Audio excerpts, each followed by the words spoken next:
Private school. Government school. మేము స్కూల్లో English లోనే మాట్లాడతాం.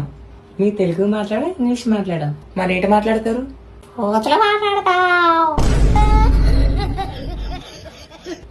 షార్ప్నర్, చిక్మ్యాన్, ఎరేజర్, లబ్బర్, geometry box, కంపర్ box, snacks. Pappala. మేము స్లేట్ పెన్సిల్ తో స్లేట్ మీద రాస్తాం. మేము పలపలు ముక్కులో పెట్టుకుంటాం. ఇండిపెండెన్స్ డే, జెండా పండుగ, రిపబ్లిక్ డే. అది కూడా జన పండుగ. మాకు 6 సబ్జెక్ట్స్ కి 6 టీచర్స్ ఉంటారు. మాకు ఒక్కసారి 3-4 సబ్జెక్టులు చెప్పేస్తారు. మేము క్లాస్ కో డస్టర్ వాడతాం. మాకు డస్ట్లు గట్ట ఉండవు. గుడ్డ ముక్కలు కుక్కేసి అదే డస్ట్ చేసేస్తాం. మాకు ఫైనల్ బెల్ అయినా క్లాసెస్ జరుగుతాయి. 10 నిమిషాలకు ముందు మేమే బెల్ల కొట్టేస్తాం.